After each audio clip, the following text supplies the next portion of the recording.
these are 20 things you didn't know about Michael Jordan. Here, Jordan, you're approaching the bottom. 1-1 the count to Jordan. The pitch, it's a line right. It's going, gone!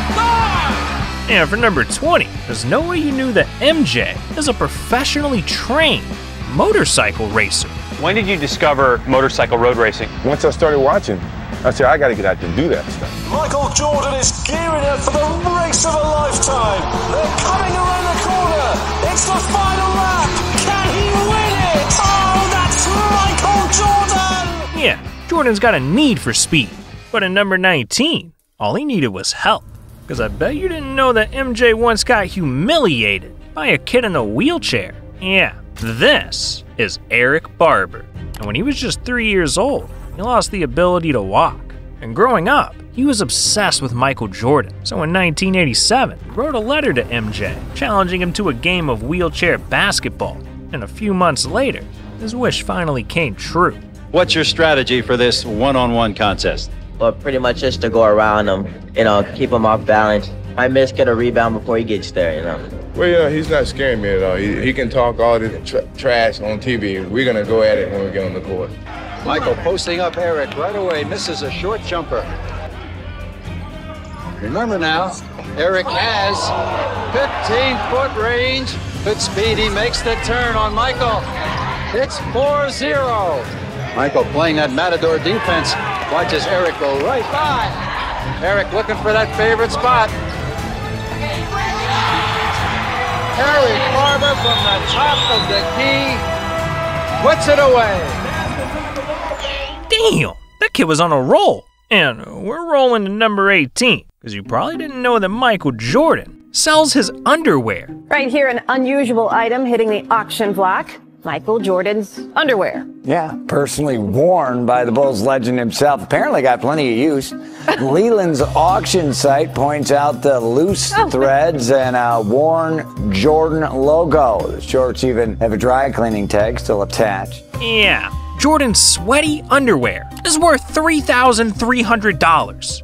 That's just nuts. But number 17 is downright scary. Cause I bet you didn't know about the one thing Michael Jordan's terrified of. See, when MJ was just 7 years old, he was at a beach in North Carolina, swimming with his best friend. When out of nowhere, current started to pick up and the waves became violent. Now luckily, Jordan was able to make it out of the water that day, but his friend wasn't as fortunate. Sadly, he drowned, leaving Jordan so traumatized that he developed aquaphobia, an intense fear of water. And according to MJ, this condition is so serious that he'll never go swimming again. Cause in 1992, during an interview with Playboy, he said, "Everybody's got a phobia for something. Me, I don't go in the water anymore. I can't swim. I'm not messing with the water. Even when I go on a boat, it's not without a life jacket." Man, I feel bad for Jordan. But at least he's got people he can lean on. Cause for number 16, there's no way you knew that Michael Jordan's neighbor is LaMelo Ball. Yeah, this is Jordan's 7,000 square foot luxury penthouse in downtown Charlotte. And this place is massive. It's got a private elevator, automatic toilet, 25-foot ceilings, modern lighting from Italy, a one-of-a-kind bathroom with a 500-gallon tub that takes 40 minutes to fill up. Yeah, this place has it all. But in 2020, all these features became way too much for Jordan to manage. So he decided to split his luxury condo in two, with the second half selling to LaMelo Ball for $3 million. Yeah, these guys are practically roommates. And nowadays, Jordan can't even go outside without getting harassed by LaMelo fans. We finna see LaMelo Ball. That's not LaMelo. Oh, that's Michael Jordan! Michael Jordan! Can I get a pic? Huh? Michael Jordan! Where LaMelo at? Michael! Let's go! Man, even at home, Jordan will make a little time for the fans. But at number 15, Jordan changed a fan's life. Back in 2016, Jordan caught wind of a viral video going around that touched his heart. It was a man named Jeffrey Harrison, who struggles with seizures and autism, playing pickup basketball, dressed as the GOAT. While Jordan thought it was sweet, some people saw the clip and started hating, clowning my man Jeffrey for no reason. So in response, MJ decided to get in touch with Jeffrey's family and give him the gift of a lifetime. Robert Williams, this is Michael Jordan. I was just calling to say to your son, thank you for his support. Who was that, Jeffrey? Michael Jordan. Michael Jordan. Did you get all the stuff? Yep, I got all of it right now. Is it enough? Dude, look cool. Tells you done tried them all on. Are you kidding me? First Air Jordans, the dream team. Oh, them things right here, them things. That's tight. Oh, Jordan hat. Of course you gotta smell good. Yep, that's it. Wow. Play hard and always remember to enjoy the game. Your friend, Michael. Damn, this man Jordan's a hero. But at number 14, he was a victim. Because I bet you didn't know about the mystery of MJ's stolen jersey. On Valentine's Day 1990, the Bulls were in Orlando to face the Magic, when shortly before tip-off, Jordan went back to the locker room to get suited up, only to find that his number 23 jersey was missing. Yeah, and Jordan was pissed, so he flipped around the entire locker room trying to find this thing. And Magic security even searched the entire building, but it was nowhere to be found, forcing Jordan to wear a replacement number 12 jersey, and leaving people wondering what the hell happened.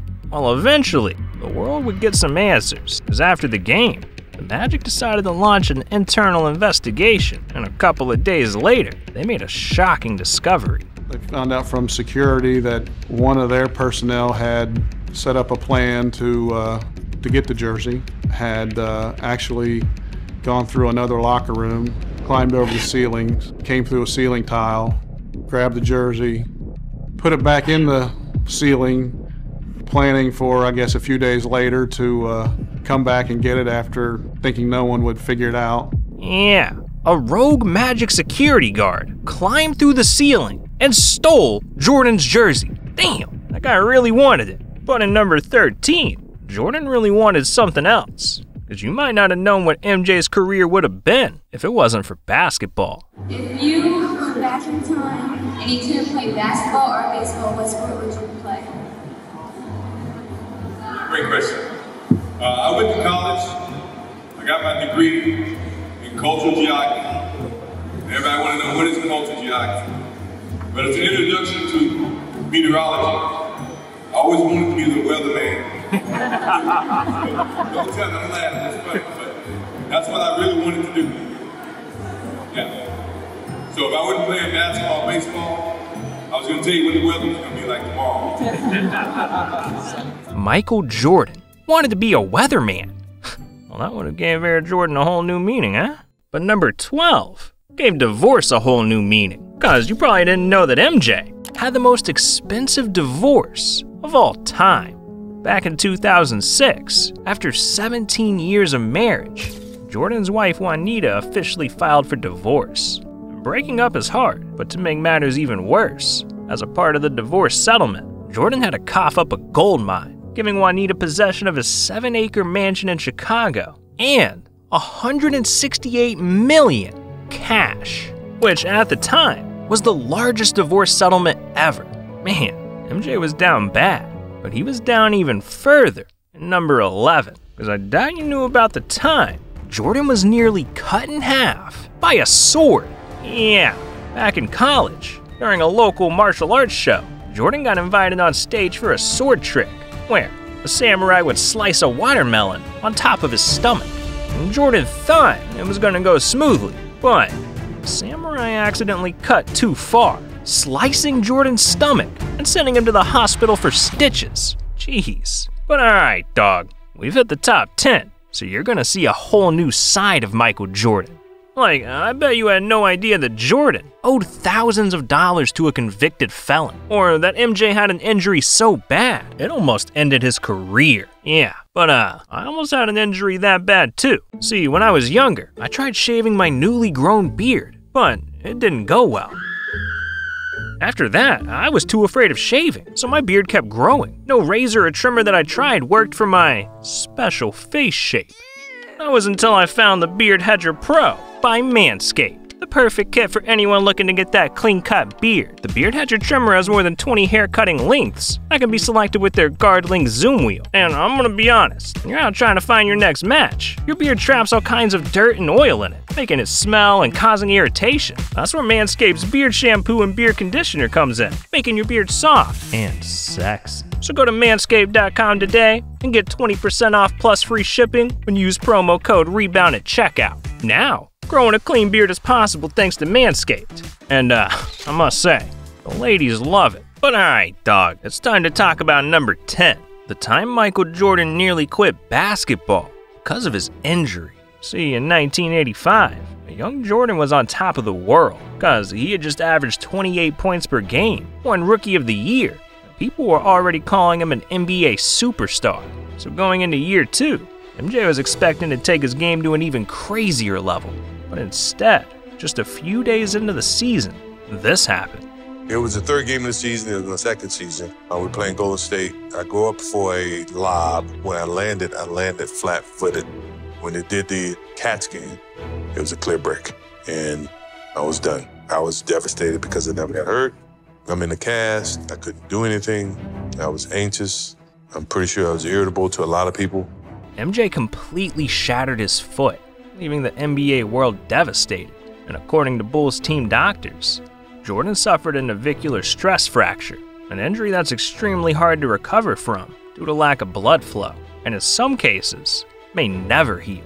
So people thought Jordan's career was in serious danger. But in 1986, after missing 64 games the last season, Jordan returned to the court looking better than ever, playing all 82 games and averaging 37 points, the most in his career.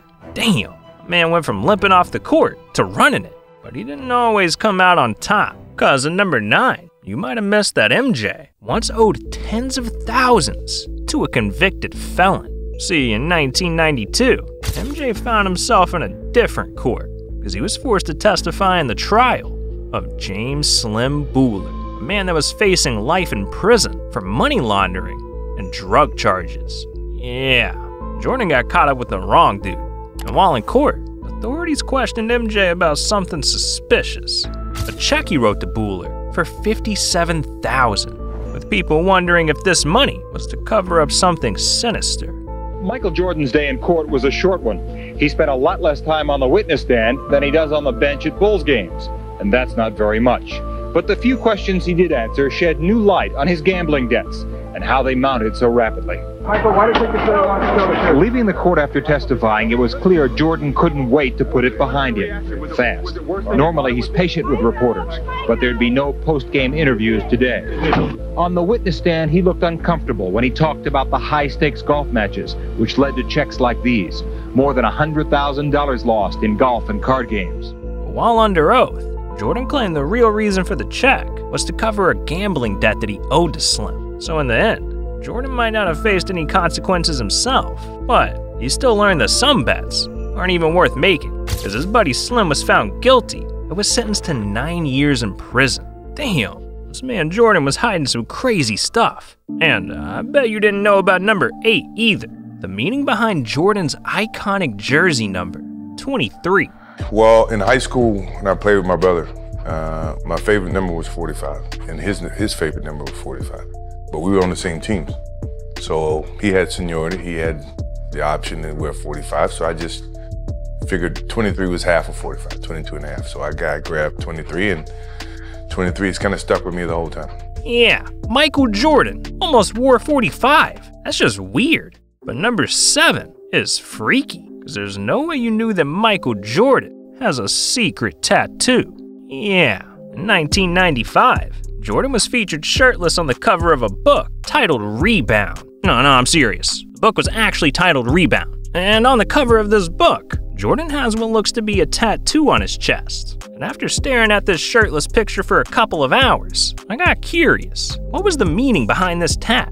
Well, I started doing some digging, and that's when I uncovered something strange. See, according to a legendary Bulls reporter, Sam Smith, Jordan's tattoo has been a sensitive topic his entire career, and in fact, he's never even publicly commented on it. But that's not even the weirdest part, because it turns out this symbol isn't even a tattoo. It's actually a branding for Jordan's secret college fraternity, Omega Psi Phi. Yeah, someone took a scalding hot iron and branded the secret logo right into Jordan's skin. Damn, this dude Jordan is into some weird stuff. And what he did in number 6 was really twisted, because I bet you didn't know that MJ used to starve one of his own teammates after they lost games. Yeah, as an NBA player, Jordan showed no mercy, from taunting his opponents to trash-talking refs. I mean, hell, he even punched his own teammate during practice. But no one caught it worse than former Bulls forward Horace Grant. Because throughout his 6 seasons playing with Jordan, he was punished for every bad road game he played in the sickest way imaginable. See, during Bulls team flights, not only would MJ take Horace's food away, but he also forced the flight attendants not to feed him, saying Horace doesn't deserve to eat. Shoot me straight, what's going on with this deal? I mean, Mike said you can't eat, lotta. He said, Sharp, I'm telling you 100%, that did happen. The flight attendants, they're serving us, and he touches the flight attendant and says, hey, he doesn't eat because he played like poop. Jesus, MJ had him going hungry. But luckily, he's serving up at number 5, because I don't think you knew that Michael Jordan has his own McDonald's burger called the McJordan.